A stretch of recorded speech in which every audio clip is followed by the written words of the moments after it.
네, 오늘 반주해 주신 자매님을 잠깐 소개하겠습니다. 이름은 정승원 자매고요. 한국에서 중고등학교를 나오시고 독일 프랑크푸르트 국립대학을 나와서 독일에서 10년간 여러 활동을 아주 왕성하게 했던 그런 자매이십니다. 명성교회를 비롯해서 다양한 어떤 협연 혹은 또 연주를 하신 그런 경험을 가진 그런 자매이십니다. 오늘 이렇게 이제 처음으로 반주를 시작하셨는데 여러분 격려와 더불어 환영과 더불어 축복의 박수를 같이 보냅시다. 네.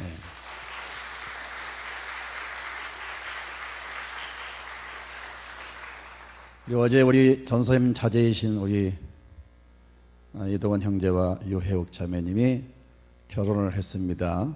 두 분 나와서 이제 우리 성도들에게 감사의 인사를 좀 드리겠어요. 다른 신혼부부는 끝나자마자 신혼여행 떠날 터인데 두 분은 예배 경고히 드리고 이렇게 신혼여행 가기로 약속하고 예쁜 모습으로 오늘 나오셨어요. 새로운 가정 여러분 축복을 해주세요. 박수로 여러분 축복해 주시기 바랍니다.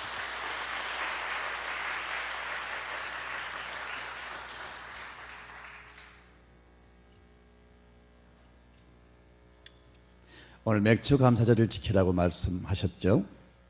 감사는 참 놀라운 위력이 있습니다. 그래서 감사가 좋은 거예요. 제 세계 2차 대전 이후에 있었던 일인데 일본에서 있었던 일입니다. 일본의 한 해군 장교가 전쟁이 끝나고 고향으로 돌아왔는데 큰 충격을 받았어요. 그것은 바로 동네가 다 이제 폐허가 된 겁니다. 그리고 집집마다 불나서 집이 타버리고 가족을 비롯해서 모든 동네 사람들 일가 친척들이 다 기아에 허덕이고 있는 겁니다. 이 장면을 보고 큰 충격을 받고 그때부터 마음의 아픔과 슬픔을 억제할 수 없는 겁니다. 애써 참으려고 했지만은 차츰 시간이 지나면서 입에서 불평과 원망이 나오기 시작합니다. 그리고 계속해서 마음의 분노가 치밀어 오릅니다. 그러면서 원인을 알 수 없는 병이 몸에 덮칩니다. 전신이 마비가 되고 결국은 그 사람이 쓰러지고 말았어요. 의식은 있지만 식물인간처럼 누워서 대소변을 받아내고 또 계속 음식만 먹는 그런 상황 가운데 처했어요. 그래도 가족들이 백방으로 치료하려고 애를 쓰다가 의사를 집으로 이제 초대를 해서 의사의 진단을 받았습니다. 의사가 처방하기를 당신은 이제부터 내가 주는 약을 먹을 때마다 당신이 음식을 먹을 때마다 하나님 감사합니다. 하나님 감사합니다. 5번씩 그렇게 감사의 고백을 하라 그랬어요. 그 의사가 참 신실한 그리스도인이었던 것 같습니다. 일본 그리스도인들을 보면서 느끼는 것은 참 신실하다 하는 걸 느끼게 되는데 이 의사가 아마 그런 분이었던 것 같아요. 그 환자는 그 의사의 처방대로 약을 먹을 때마다 마음에는 그런 마음이 없지만은 어떻든 의사의 말이니까 하나님 감사합니다. 감사합니다. 5번씩 외친 겁니다. 그리고 어느 날 자기 딸이 학교를 갔다 오면서 옛날 먹었던 풀빵을 하나 건네주는 겁니다. 그가 딸이 건네준 풀빵을 먹으면서 감사합니다. 감사합니다. 5번 외치는 가운데 오랫동안 그를 짓누르는 모든 병이 떠나가고요. 전신마비가 풀려지고 회복되는 역사가 일어났어요. 그러면서 그 사람의 고백은 감사는 놀라운 기적을 가져온다고 그렇게 고백했어요. 그렇습니다. 감사는 놀라운 신비한 능력이 있습니다. 확실히 여러분 감사하는 삶과 원망 불평하면서 사는 삶을 비교를 해보세요. 감사하면 기분이 좋아집니다. 감사하면요 좋은 호르몬이 여러분 생산됩니다. 감사하면 건강해집니다. 감사하면 또 감사할 일이 생깁니다. 삶이 긍정의 마음으로 바뀝니다. 긍정의 모습으로 바뀝니다. 그리고 감사는 또 기적을 일으킵니다. 그러나 원망해 보세요. 자꾸 일이 꼬입니다. 대인관계가 삭막해지고요. 그래서 자꾸 모든 일이 안 풀리는 거예요. 그래서 우리 이 몸 가운데 전체를 컨트롤하는 그 뇌 세포가 있잖아요. 신경 조직이 있잖아요. 그런데 이 조직이 말에 의해서 움직인답니다. 말을 자꾸 긍정의 말을 하면 이 머리에서 전신에 항상 긍정의 명령을 내리고 그 조직이 말에 의해서 컨트롤 당한다는 거예요. 그래서 좋은 말을 하시고 감사의 말을 하세요. 좋은 일이 있을 줄로 믿습니다. 우리 하나님께서 오늘 말씀을 통해서 하나님을 믿는 백성들에게 절기를 지키라고 3대 절기를 제정해서 말씀해 주셨습니다. 맥주 감사절은 어떤 특별한 신학자가 어떤 성직자가 정한 게 아니고 오늘 본문에 하나님께서 이렇게 제정하시고 직접 명령하시기를 맥주절을 지키라고 말씀하셨어요. 그래서 저희 교회뿐 아니라 저희 교단뿐 아니라 전 한국교회가 전 세계가 맥주 감사절 절기를 지키는 겁니다. 3대 절기는 뭘까요? 첫째는 유월절, 두 번째는 맥주절, 세 번째는 수장절 그렇게 말하고 있죠. 유월절은 뭡니까? 이스라엘 백성들이 애굽에서 구원받은 날을 기념하는 그런 절기입니다. 수장절은 뭘까요? 이스라엘 백성들이 애굽에서 나와서 40년 동안 그 광야에서 텐트를 치고 그 40년간의 그 하나님이 광야에서 베풀어 주신 그 은혜를 기억하면서 감사를 드리는 겁니다. 그리고 이 절기를 지킬 때 어떤 한적한 곳에 혹은 들판에 광야에 텐트를 치고 가족들이 그 텐트 안에서 일주일 동안 그 이스라엘 백성들이 40년 그 광야에서 먹었던 그 음식을 먹고 오늘 보니까 무교병을 먹었다고 했어요. 누룩을 넣지 않은 떡을 먹으면서 그 40년의 과거에 하나님이 베푸신 그 은혜를 상기하면서 감사를 드리는 겁니다. 맥주절은 이런 그 또 이름이 있습니다. 77절 혹은 초실절. 여러분 이 다양한 이름들이 있는데 77절은 뭐냐? 6월절 그 7일에 지난 다음 50일 만에 드려진 절기라 해서 77은 49 그래서 77절이라 그렇게 부릅니다. 그리고 초실절은 첫 열매를 거두어서 하나님 앞에 제사를 드렸다. 그래서 초실절이라 그렇게 부릅니다. 어떻든 하나님 이렇게 3대 절기를 제정하시고 지키라고 명령하셨어요. 그래서 여러분 인류를 창조하시고 우주를 창조하신 우주의 왕 되신 하나님이 제정하시고 지키라고 명령하셨기 때문에 우리는 이 말씀을 순종해서 지키는 겁니다.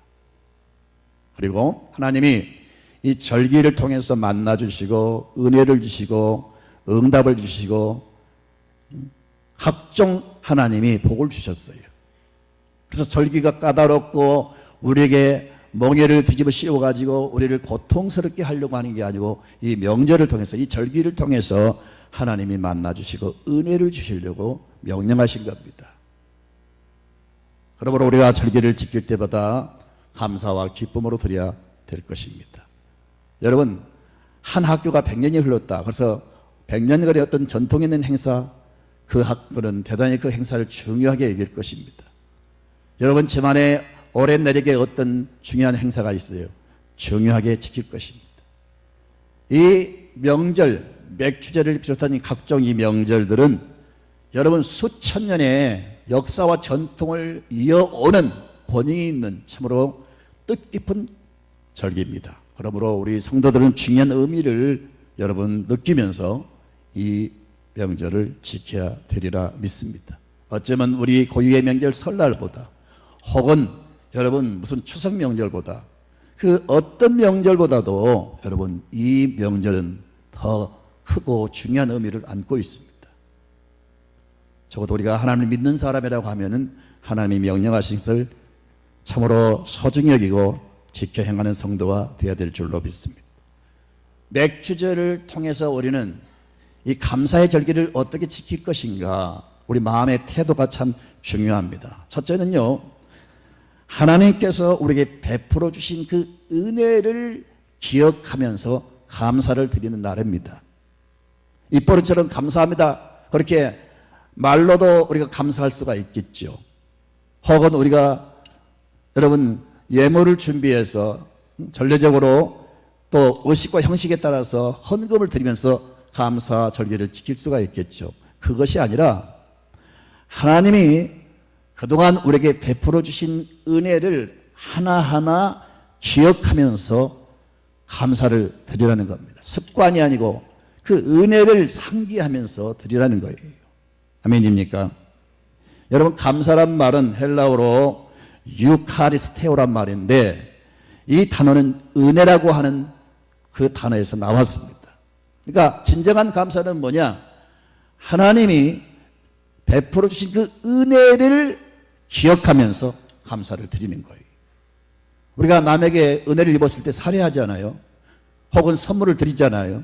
그냥 덜렁 선물 드리는 것보다도 선생님 언제 선생님께 이런 은혜를 주셨습니다. 저에게 이런 도움을 주셨습니다. 고맙습니다. 이렇게 구체적으로 내게 베풀어 준 그 도움과 은혜를 이렇게 기억하면서 언급하면서 그 선물을 드리면 훨씬 더 의미가 있지 않겠어요? 하나님께서도 마찬가지로 그렇게 말씀하십니다. 바로 유월절을 통해서 애굽에서 하나님이 어떻게 행하셨고 어떤 과정을 통해서 구원하셨는가 그것을 상세히 기억하면서 드리는 절기입니다. 여러분 성경은 그 기억하라는 말이 많이 나옵니다. 우리는 너무 쉽게 잊어버립니다. 옛날 사람들 말에 의하면요, 여러분 원수는 가슴에 새기고 은혜는 흘러가는 물에 새긴다는 말이 있는데 사람이 그렇게 쉽게 은혜를 잊어버려요. 여러분 은혜는 가슴에 새기시고 원수는 흘러가는 물에 새기시기 바랍니다. 하나님은 많은 부분을 통해서 기억하라 말씀하고 있어요. 오늘 제가 세 가지 성경 구절을 소개하려고 합니다. 여러분 먼저 신명기 16장 3절을 좀 보실까요? 시작. 유교병을 그것과 함께 먹지 말고 이래 동안은 무교병 곧 고난의 떡을 그것과 함께 먹으라. 이는 내가 애굽 땅에서 급히 나왔음이니 이같이 행하여 내 평생에 항상 내가 애굽 땅에서 나온 날을 기억할 것이니라. 기억하라는 거예요. 뭘요? 애굽에서 구원받은 것을 기억하라는 거예요. 또 봅시다. 신명기 5장 15절을 좀 볼까요? 너는 뭐라고요? 기억하라. 뭘?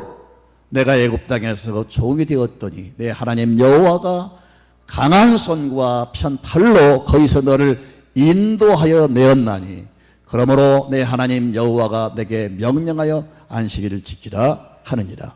뭘 기억하라고 말씀하십니까? 역시 애굽의 구원을 기억하라고 말씀하고 있어요. 또 보세요. 신명기 8장 2절을 볼까요? 내 하나님 여호와께서 이 40년 동안에 내게 광야길을 걷게 하신 것을 기억하라. 이렇게 거듭거듭 하나님이 행하신 일들을 기억하라고 말씀하고 있어요. 우리는 이스라엘 사람이 아니고 그 애굽에서 구원받은 것과 직접 상관이 없기 때문에 일단은 유보하고요. 여러분이 인생을 살아오면서 여러분 나 홀로 산 게 아니에요. 다 하나님의 섬세한 타치가 있었고 여러분 나의 걸음마다 하나님이 인도하시고 기가 막히게 하나님이 간섭하시면서 은혜를 베풀어 주셨어요. 믿음이 뭐냐? 하나님이 행하신 것을 인정하는 것이 믿음이에요. 돌아보면 참 개인적으로 다 사연이 있을 것입니다. 저도 많은 다양한 사연들이 있습니다. 순간순간 생각해 보면요 가슴이 설렐 때가 있었고요, 아차 하는 그런 위험한 순간도 있었는데 그때마다 하나님 도와주셨기 때문에 제가 여기까지 온 것입니다. 우리 부른 찬송가고 지금까지 지내온 것 주님의 은혜라 그렇습니다.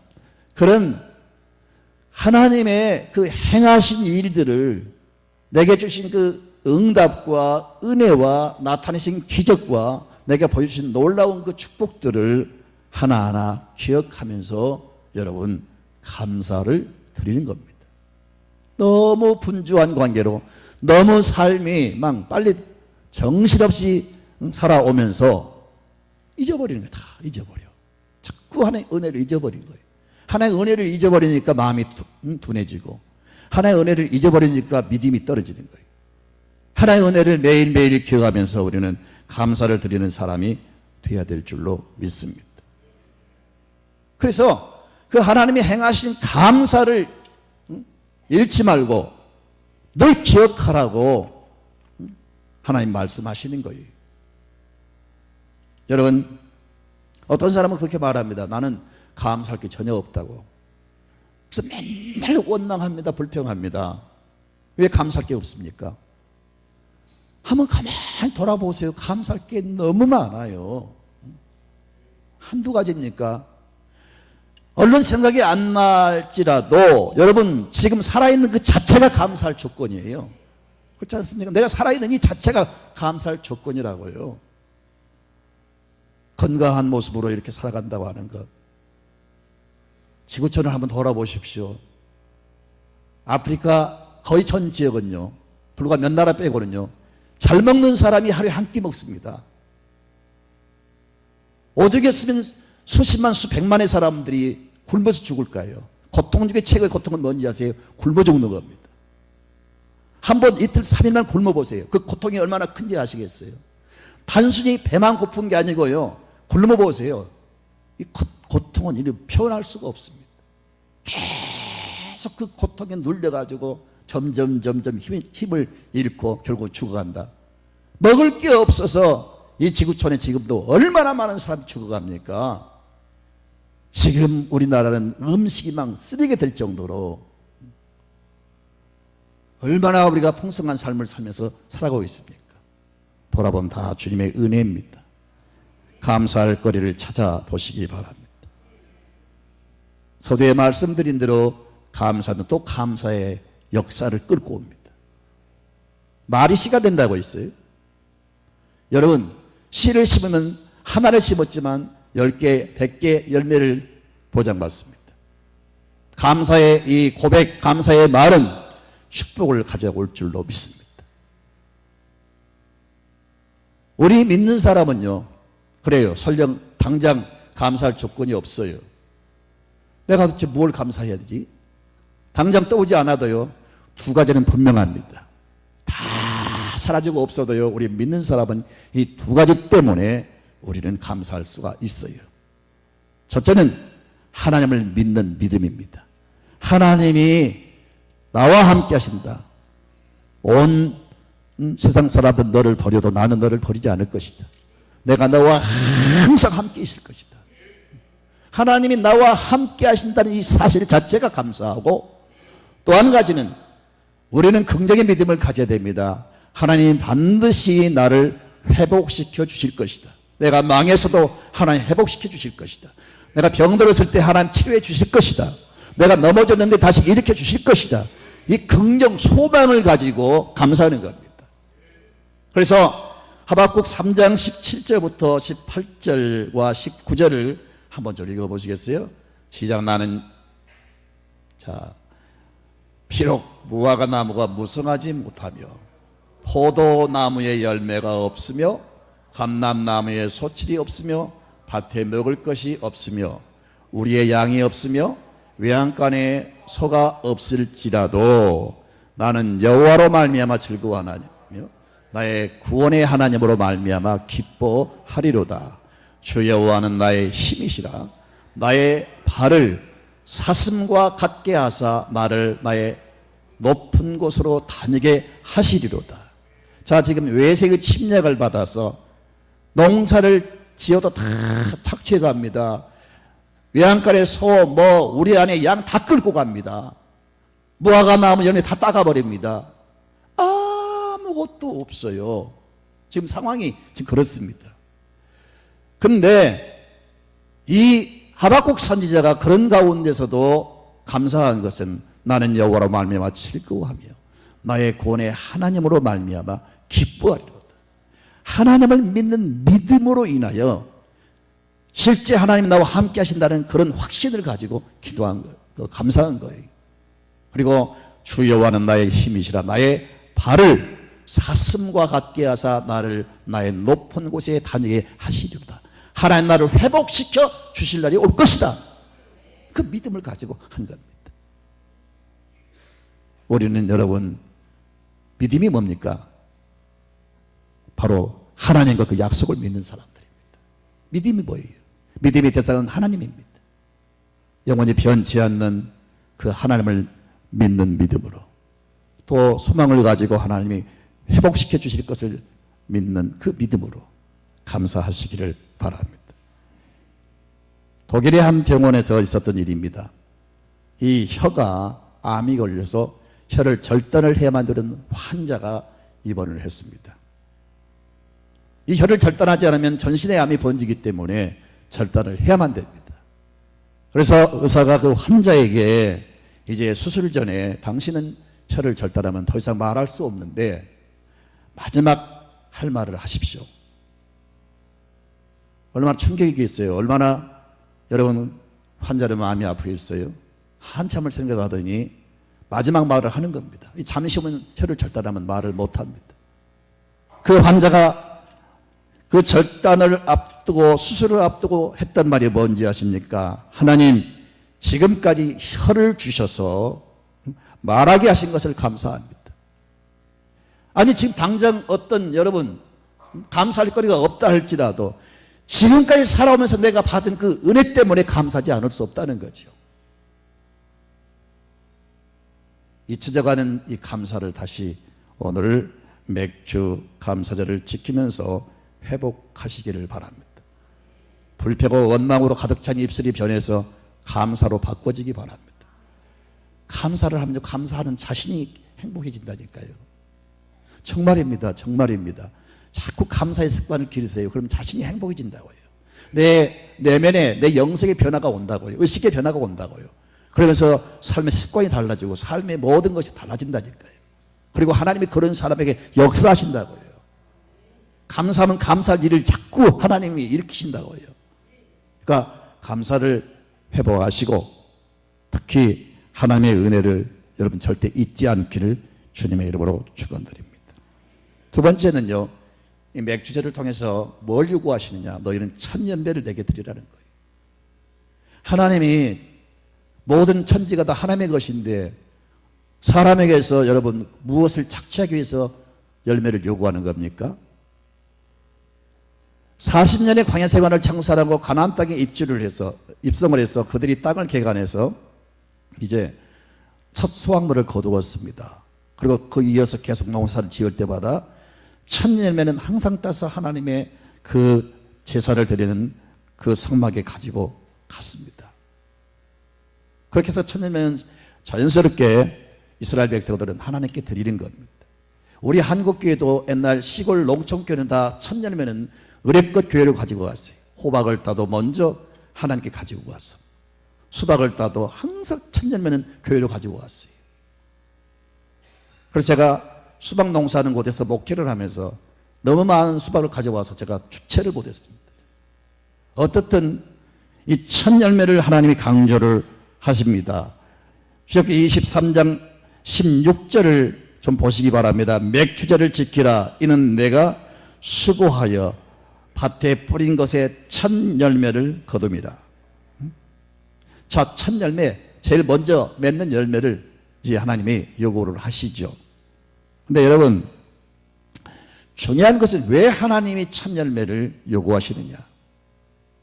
사실 이 메시지 속에 장차 오실 예수 그리스도를 예표하고 있는데 예수 그리스도께서 부활의 첫 열매가 되셨다고 그랬어요.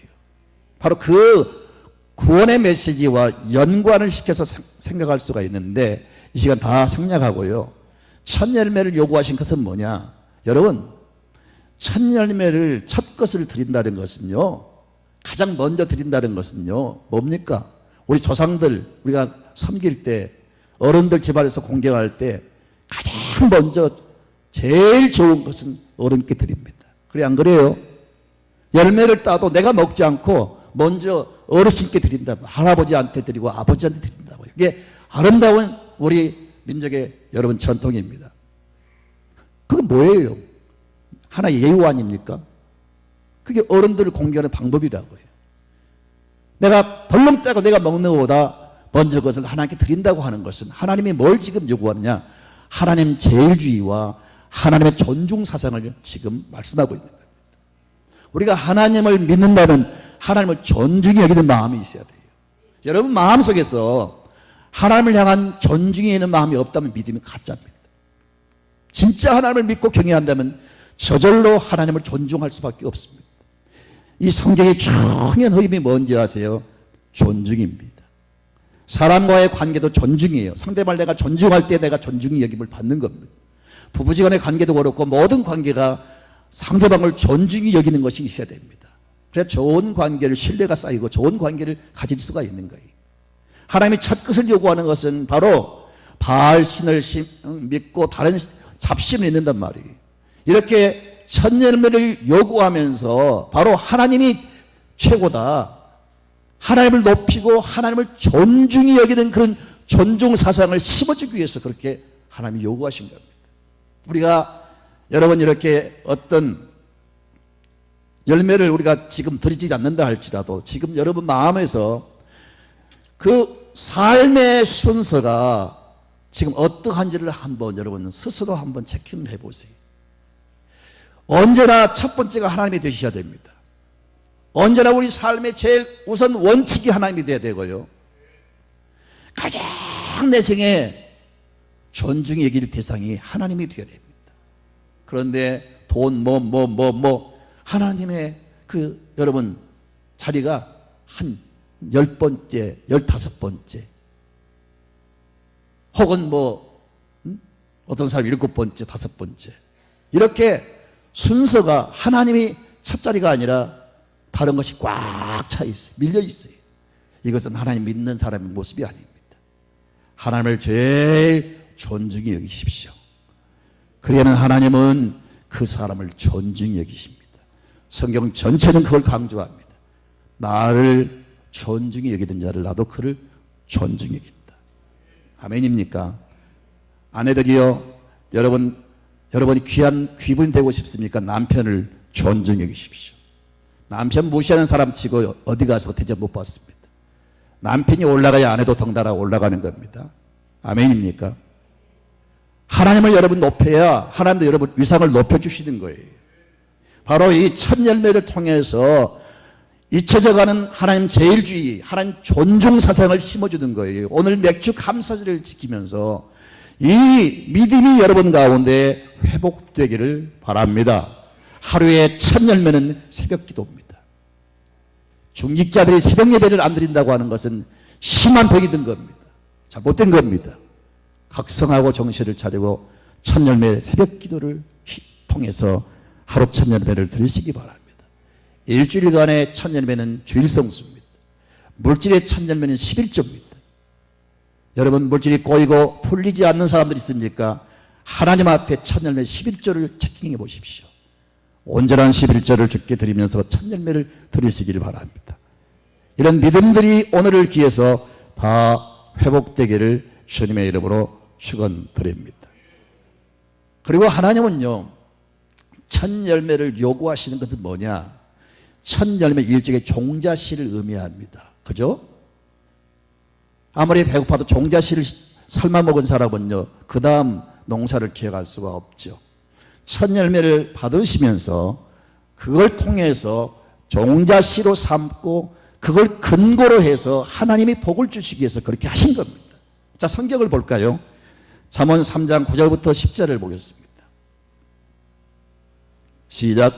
내 재물과 내 소산물의 처음 익은 열매로 여호와를 공경하라. 그리하면 내 창고가 가득히 차고 내 포도즙 틀에 새 포도즙이 넘치리라. 아멘입니까? 자, 거짓말합니까? 사기칩니까? 이렇게 우리가 이 하나님 존중 사상 첫 열매를 드리는 삶을 살아갈 때 하나님 우리 삶의 창고에 차고 넘치는 복을 주신다고 분명히 약속했습니다. 사람의 말은 믿을 수가 없지만 하나님의 말씀은 믿으셔야 됩니다. 믿고 순종하면 하나님이 역사하실 줄로 믿습니다. 마지막 세 번째는요, 맥주절을 통해서 화목을 요구하십니다. 그 농경사회에서 농사를 지을 때 때로는 비가 오지 않음으로 인해서 물 때문에 많이 싸웁니다.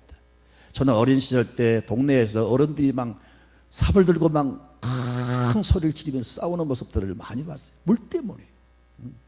특히 저희 고향 같은 경우는 비가 오지 않으면 농사를 지을 수 없는 주로 찬수답입니다. 그러니 그 가뭄에 물이 얼마나 귀합니까? 그래서 어른들은 밤에 잠을 자지 못하고 그 물 때문에 논에서 그냥 쭈그리고 앉아서 밤을 새우는 거예요. 그렇게 해서 치열한 그런 전쟁을 통해서 농사를 지어가지고 살아가는데, 추수 시작하기 전에 그 첫 수확물을 가지고 쌀밥을 해요. 쌀밥을. 그리고 뭐 음식을 만들어서, 그리고 그때 나오는 여러 가지 채소들, 그런 여러 가지 그 재료를 가지고 풍성하게 음식을 만들어서 다 초대합니다. 아마 저와 같은 그런 추억이 있는 사람이 있을 거예요. 그러면 윗집부터 저 아랫집까지, 저 동네까지, 건너 동네까지 다니면서 막 쫓아다니면서 집으로 초청을 해요. 신나게 다녔습니다. 그렇게 해서 여러분, 집집마다 이제 그런 잔치를 이제 배설을 해서 모여가지고 다 푸는 거예요.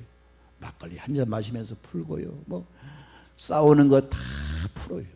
그래서 그 잔치를 통해서 다시 화목의 마당이 조성되는 거죠. 이 맥주제를 통해서 하나님이 강조하는 것은 서로 엉키고 설키고 서로 상하고 찢기고 그런 어떤 다툼과 싸움으로 인해서 왔던 모든 이 앙금을 다 털어버리고 화목해질 것을 요구하고 있어요. 볼까요? 신명기 16장 11절을 좀 보시겠어요? 같이 읽습니다.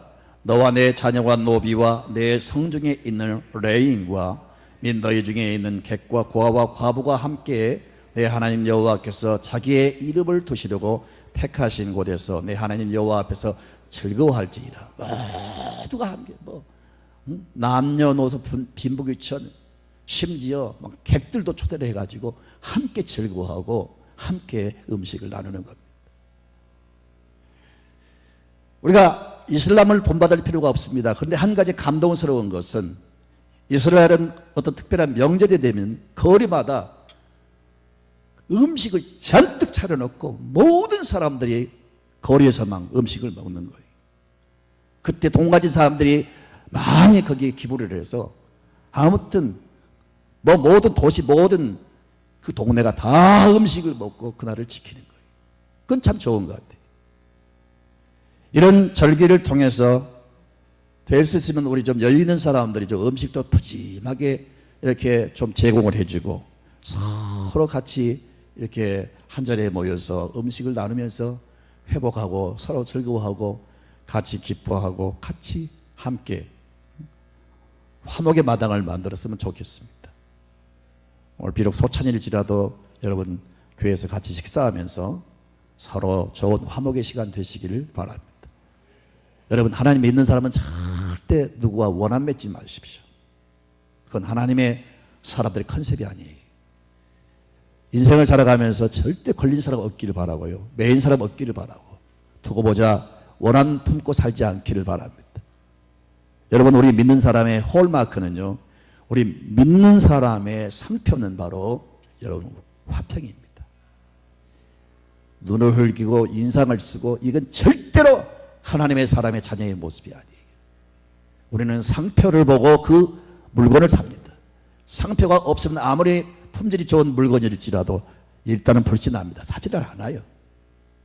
명품과 여러분 모조품의 그 차이는 그렇게 크게 나지 않아요. 그런데도 엄청난 돈을 주고 진품을 사는 그 이유가 뭐예요? 상표 때문에 사는 거예요. 우리 믿음의 사람들의 상표는 바로 우리 표정 속에서 화평의 모습이 보여야 됩니다. 그래서 여러분, 성경을 보면요, 마태복음 5장 9절에 화평케 하는 자는 복이 있나니 저희가 하나님의 아버지라 일컬음을 받을 것이요. 어디를 가든지 좀 부족해도요, 여러분 얼굴의 표정 속에 여러분 화평을 붙이십시오. 어디에서 인정받게 되고 그 사람 하나님 반드시 모든 사람 위에 뛰어나게 하실 줄로 믿습니다. 여러분, 어떤 사람은 그렇게 말합니다. 목사님, 어떻게 하는 것이 하나님 뜻입니까? 내가 하나님 뜻을 좀 알았으면 좋겠습니다. 하나님의 뜻이 뭐냐? 하나님의 비밀이 뭐냐? 다 같이 보시겠어요? 에베소서 1장 9절부터 10절을 보겠습니다. 천천히 읽습니다. 그 뜻에, 누구의 뜻? 하나님의 뜻의 비밀을 우리에게 알리신 것이요, 그의 기뻐하심을 따라 그리스도 안에서 때가 찬 경륜을 이루하여 예정하신 것이니 하늘에 있는 것이나 땅에 있는 것이 다 그리스도 안에서 통일되게 하려 하심이라. 하나님의 최고의 원대한 뜻은 뭐냐? 예수 그리스도를 통해서 하나 되는 겁니다. 이것이 하나님의 뜻이라고요. 그러니까 하나님의 뜻대로 살기를 원한다면 먼저 이 일부터 하십시오. 절대로 트러블 메이커가 되지 않기를 바랍니다. 내 말 한마디가, 나의 행동이 어떤 싸움과 다툼의 불씨가 안 되기를 바랍니다. 언제나 평화를 심는 사람이 되시고요, 화목을 도모한 사람이 되십시오. 그게 성도 명품, 여러분, 상표입니다. 그게 1등 신자의 모습이란 말이에요. 하나님의 교회를 세우신 것도 여러분 화목을 위해서 세우신 겁니다. 마지막 이 성경을 읽고 정리합니다. 로마서 15장 5절부터 6절 볼까요? 이제 인내와 위로의 하나님이 너희로 그리스도 예수를 본받아 서로 뜻이 같게 하여 주사 한 마음과 한 입으로 하나님 곧 우리 주 예수 그리스도의 아버지께 영광을 돌리게 하려 하노라. 어찌하든지 여러분 평화를 도모한 사람 되십시오. 부부지간에 다투지 마시고요, 형제간에 사소한 것 때문에 다투지 마세요. 죽고 사는 문제가 아니면 다 여러분 좀 내려놓으시고요, 여러분 평화의 사도가 되십시오. 오늘 맥주 감사절을 통해서 세 가지 말씀을 드렸습니다. 첫째는 뭐예요? 내 기억 속에서 잊혀가는 하나님의 은혜를 기억하라는 겁니다. 과거에 내게 행하신 그 하나님의 은혜, 나를 구원해 주신 하나님의 은혜, 내가 병들었을 때 치료해 주신 하나님의 은혜, 내가 큰 시험에 빠졌을 때 하나님 나를 구원해 주신 그 은혜, 이런 것을 하나하나 기억하면서 하나님 앞에 감사를 드리세요. 두 번째는 하나님 존중 사상을 회복하시기 바랍니다.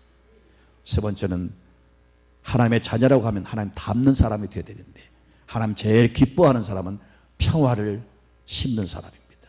화목의 사람을 기뻐하십니다. 이 세 가지를 이 절기를 통해서 회복하시고, 이런 사람들에게는 하나님이 임재하시고 같이 하시고 역사하시고, 그런 사람을 좋아하시고 그런 사람에게 은혜를 주시고 그런 사람을 귀히 들어 쓰실 줄로 믿습니다. 이런 축복의 사람 되시기를 주의 이름으로 축원합니다.